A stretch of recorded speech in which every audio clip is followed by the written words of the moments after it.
Olá pessoal, eu sou André Barbieri e esse é o nosso podcast internacional do Ideias de Esquerda, e nesse nosso novo episódio nós vamos falar das manifestações que aconteceram na França, que já vem acontecendo há algumas semanas, contra a Lei de Segurança Nacional e a precarização do trabalho imposta pelo governo Macron.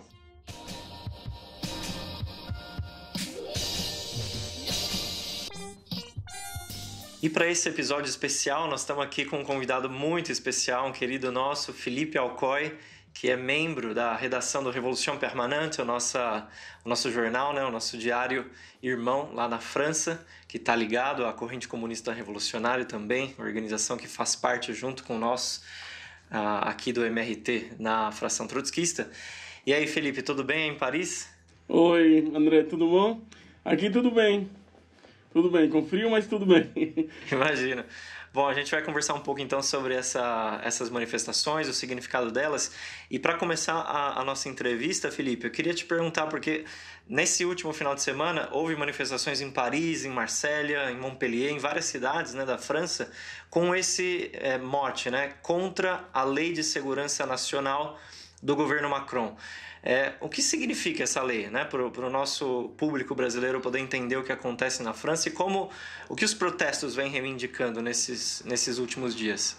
Sim, então, a lei que o Macron está tentando votar na Assembleia Nacional é uma lei que vai reforçar todo o aparato repressivo, que vai reforçar o aparato repressivo das forças policiais, gendarmeria, etc., na França, e que entra num contexto de mobilização.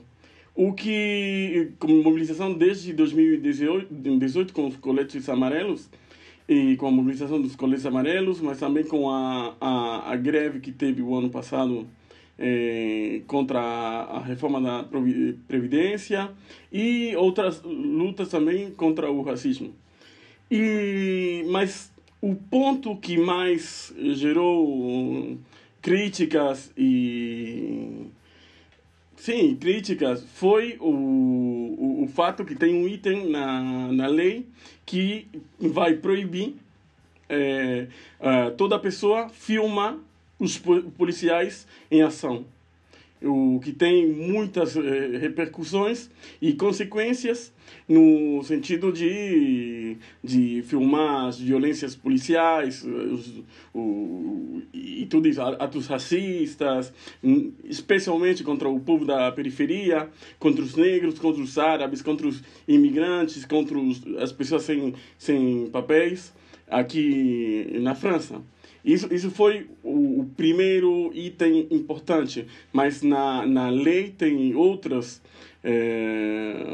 prescrições importantes que vão dar muitas garantias de impunidade para os policiais e todos os membros de outras forças de repressão do Estado, como poder levar a arma de serviço fora do serviço, e também de reforçar as penas de prisão e outras em caso de agressão ou algum ato contra um policial, um agente das forças de segurança do Estado.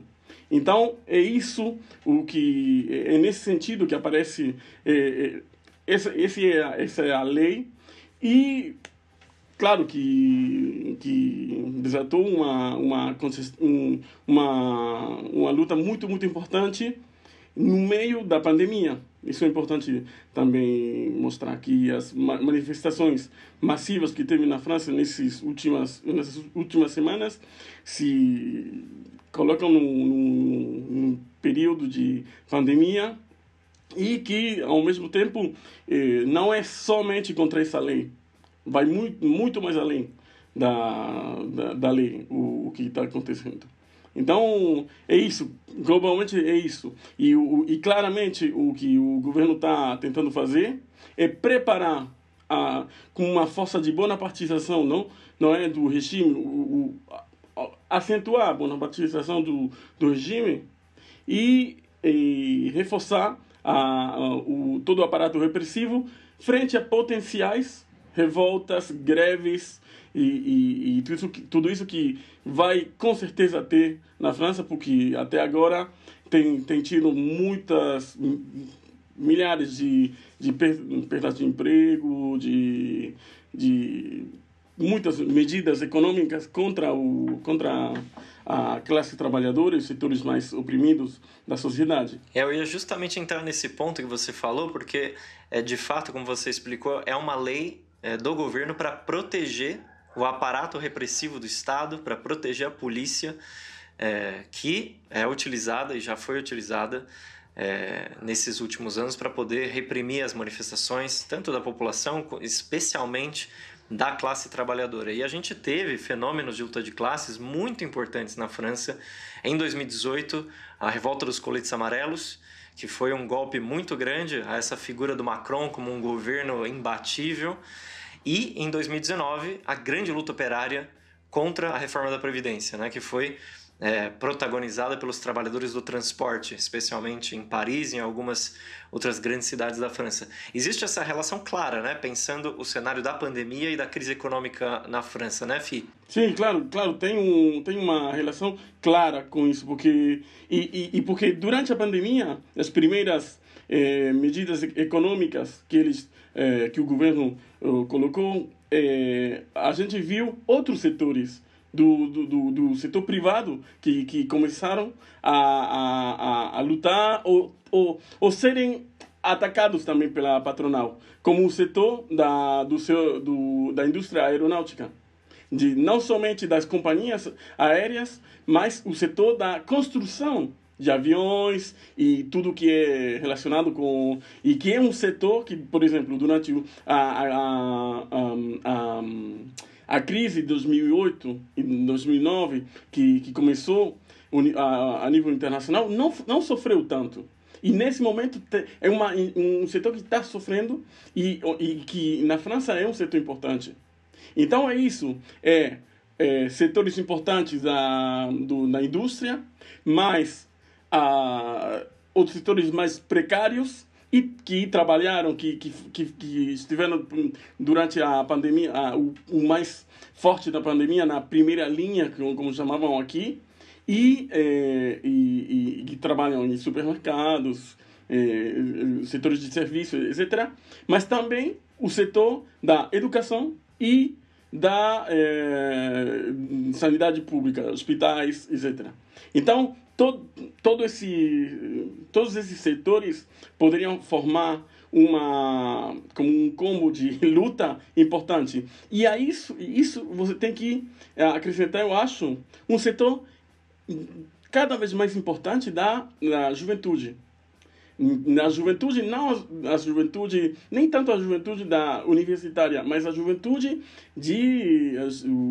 aqui são liceístas, não sei como se fala no Brasil. Nos colégios secundaristas. Secundaristas, também. Isso. Secundaristas. Você vê jovens de 15, 16 anos, 17 anos, e nessas manifestações que a gente fez, você pode ver isso.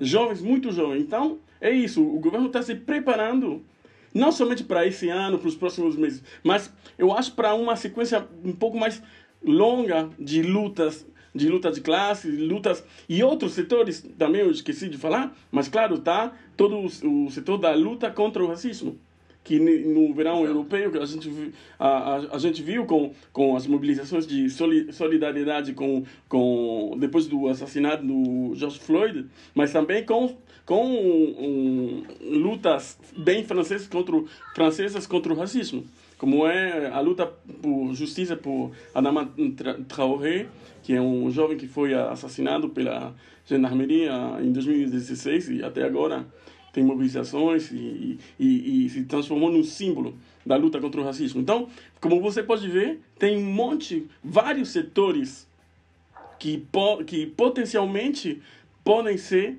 setores de desestabilização do regime e do governo. Então, nesse sentido, o governo tem que proteger a polícia, e também porque também dentro da polícia e das Forças Armadas tem uma desconfiança com o Macron. Então, o governo tem que dar alguma garantia, porque depois das mobilizações contra o racismo,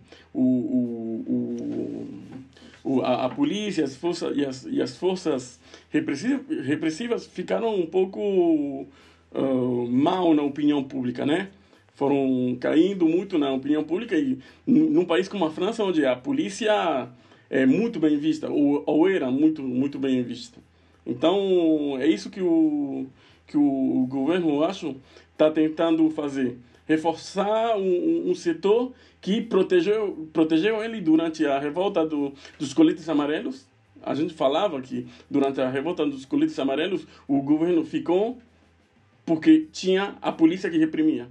Porque tinha as forças repressivas que estavam aí contra os coletes amarelos. E também, durante um momento do ano passado, com a luta contra a reforma da Previdência, foi a mesma coisa. É a repressão policial que manteve grande parte, conteve a mobilização dos trabalhadores.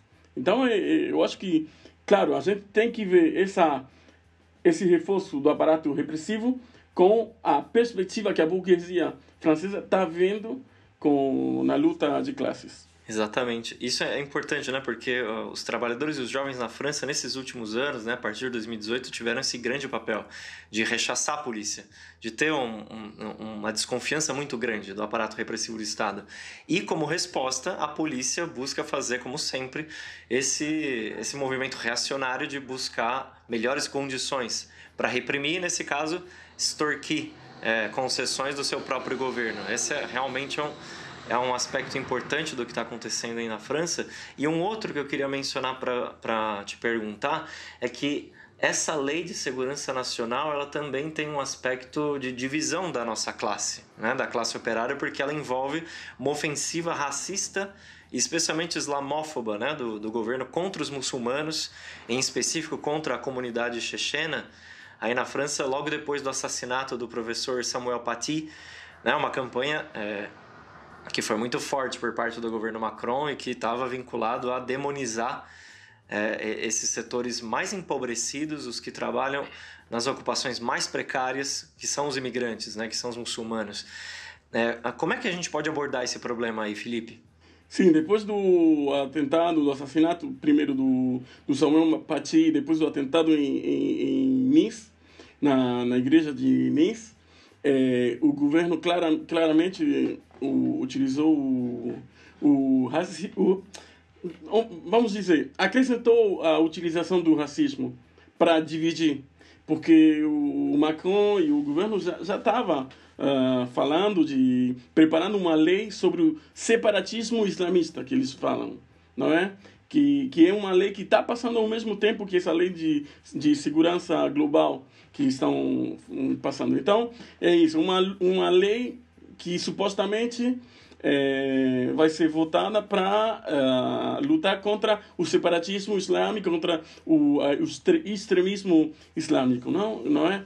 Mas a verdade é que como te falava, a França conheceu está conhecendo um período de lutas de classe, com os momentos altos de luta de classe, depois um pouco mais calma, mas um momento muito agitado na luta de classe. Então, o governo e o Macron utilizam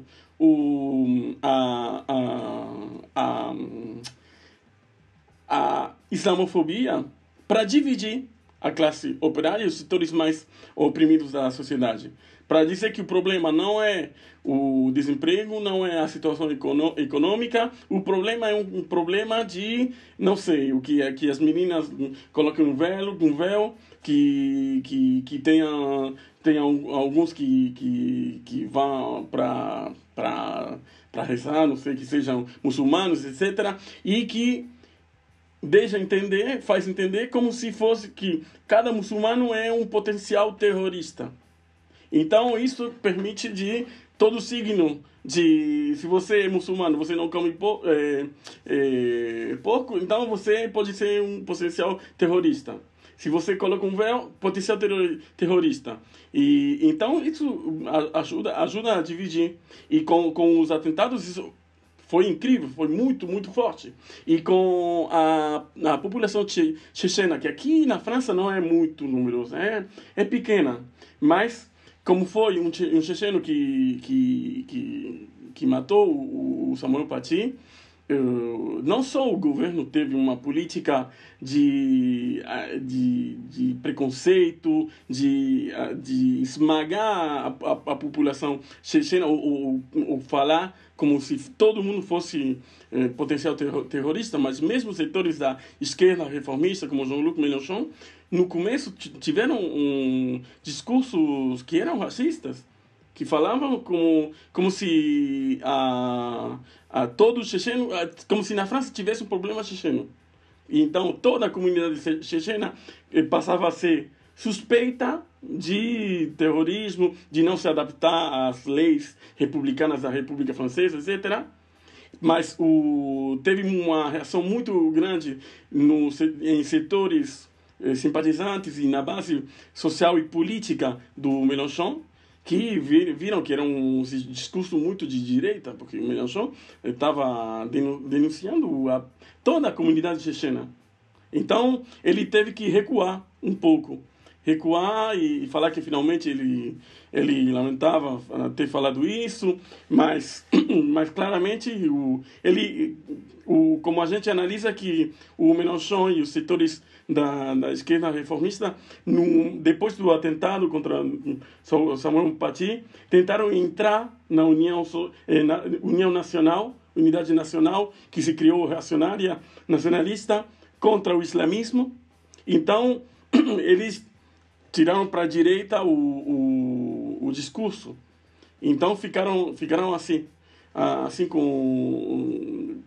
descolocados, um pouco em contraste com a base social que apoia eles. Então, o que teve foi isso. Uma contradição muito... E o reformismo francês, mais uma vez, mostra que, acima de tudo, defende a pátria, né? A pátria imperialista. Claro. Sempre ao lado da pátria imperialista e não vê a importância de unificar a classe trabalhadora, que, mais do que nunca, é plurinacional. É multiétnica, né? Especialmente num país como a França, né? Eles teorizam a importância de defender a pátria e a nação como um fator de unidade. E claro, quando você está num país imperialista, você defende a pátria é defender a pátria que oprime outros povos no mundo. E é isso que acontece com o Mélenchon. Mesmo o nome do partido é problemático.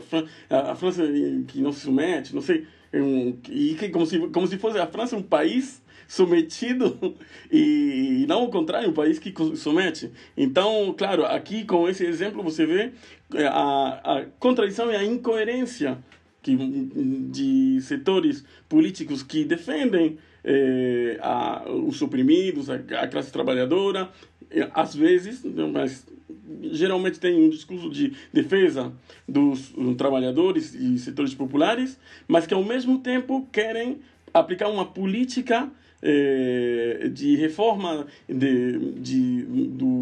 do capitalismo. Então, a contradição é essa. Quando você está num país imperialista, a contradição ainda é muito mais forte. Porque ser nacionalista no Brasil, você pode ter um pouco assim anti-imperialista, mas quando você está na França, você não pode ser anti-imperialista. Porque, assim, se você pode ser anti-imperialista se você é contra a França, mas você não pode defender a França contra não sei que imperialismo. Aí você cai no que a gente pode chamar de social-patriotismo, que finalmente, quando concretamente o que dá, há preconceito contra os chechenos, a unidade com a direita nacionalista, etc. Nos momentos mais difíceis, mais graves da luta política ou acontecimentos como foi o assassinato de Samuel Paty. Exatamente. E você acaba fortalecendo, né, o aparato repressivo do Estado. Quanto mais nacionalista, quanto mais defensor da pátria, mais fortalece, né, todo o aparato repressivo do Estado, né? você dá uma legitimidade pela esquerda ao aparato repressivo que hoje o Macron está tentando ainda ir além do que... E mesmo além da relação de forças, porque hoje em dia o Macron não tem a relação de força para impor uma lei como essa que ele está tentando impor. Exatamente. É bem importante pegar esse aspecto do problema, né? Porque, em primeiro lugar, uma corrente revolucionária precisa ser anti-imperialista. Num país, especialmente em países como a França, que tem um histórico, não só um histórico, tem a atualidade da opressão sobre os povos na África, na Ásia, em distintos continentes, e também sobre, como a gente mencionou aqui, os imigrantes, os muçulmanos, a população trabalhadora mais oprimida no seu próprio país. Agora, para ir fechando então nossa entrevista, Fi, eu queria te perguntar, no marco desses protestos que surgiram, né? A gente fez esse encadeamento, a relação que tem a Lei de Segurança Nacional, com a luta contra o aparato repressivo do Estado e a própria luta contra, né, o imperialismo. Como é que o Revolution Permanente, a corrente comunista revolucionária, está se portando aí na França? O que a gente está defendendo no marco desses protestos? Sim, a gente está defendendo principalmente a auto-organização dos trabalhadores e a auto-organização do movimento, porque até agora o movimento está um pouco dirigido por em cima por uma coordenação de jornalistas, de representantes mais superestruturais, se a gente pode dizer assim. Mas, então, a gente fala muito de colocar importante a auto-organização do movimento, que pela base a gente possa decidir do futuro do movimento. Também a gente está lutando muito porque nos setores onde a gente tem influência, que os trabalhadores tomem para si a luta contra o racismo, a luta contra o autoritarismo, contra as leis liberticidas, como se dizem aqui, claro, que partindo de uma luta política contra uma lei, ou mesmo contra certos aspectos da lei, a gente possa ir além. Porque é isso que eu te falava no começo. As pessoas estão mobilizando hoje em dia contra aspectos escandalosos da lei, mas quando você fala um pouco, você vê que tem um descontentamento social global, geral, contra o governo, contra a gestão da pandemia, contra as leis econômicas e reformas que ele passaram e querem passar ainda. Então, a gente está tentando organizar os setores da juventude, de trabalhadores, para auto-organização e, a partir de uma luta contra uma lei, a gente possa começar a falar de questões como a gestão da pandemia. Então, recursos para os hospitais. Também teve um certo movimento também na educação. Então, recursos para a educação, contra as demissões, que é uma questão muito importante nesse momento, onde está tendo muitas demissões.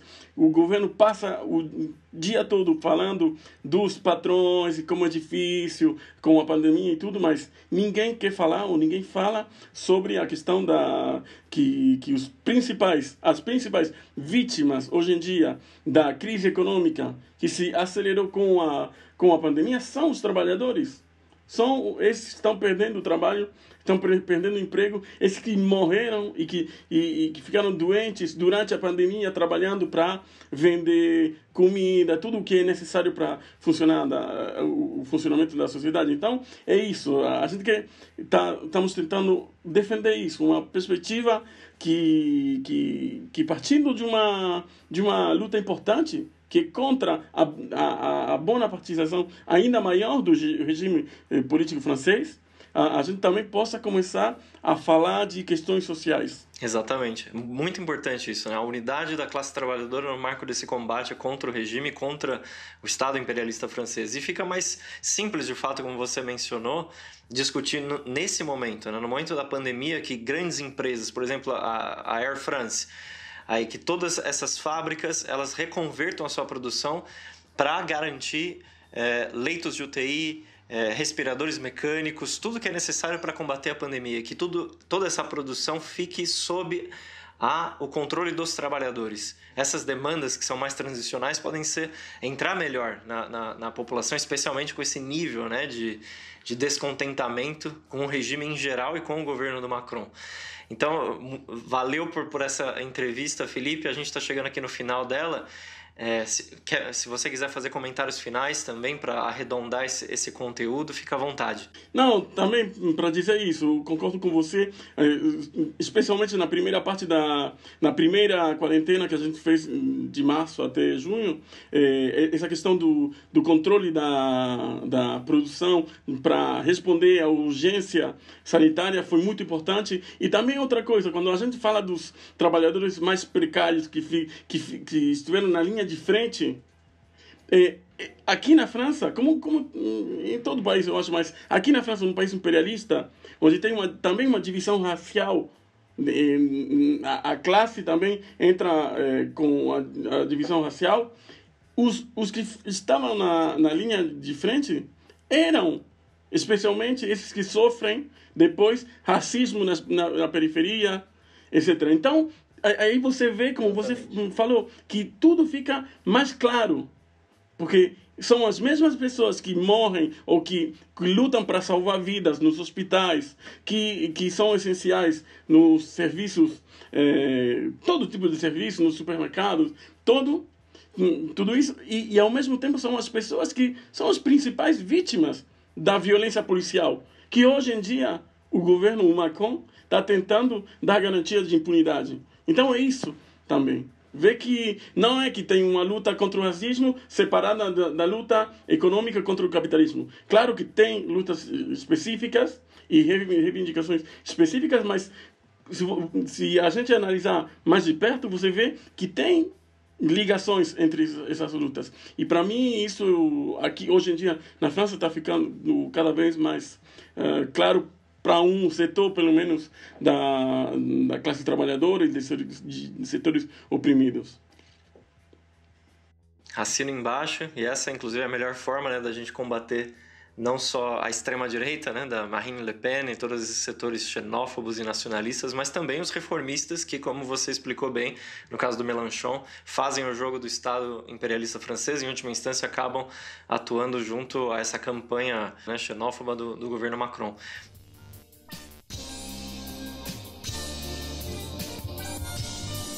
Bom, a gente vai terminando então nossa entrevista aqui agradecendo o Felipe mais uma vez. Felipe Alcoy, que é membro do Revolution Permanente lá na França, nossa organização irmã que edita, né, esse periódico, que atua nas fábricas e universidades, nas principais cidades da França, para construir também uma força revolucionária que para nós precisa dar origem a um grande partido internacional, né, da Revolução. Obrigado, Felipe. Obrigado. Agradeço também a todos os nossos ouvintes. E até o próximo programa, pessoal.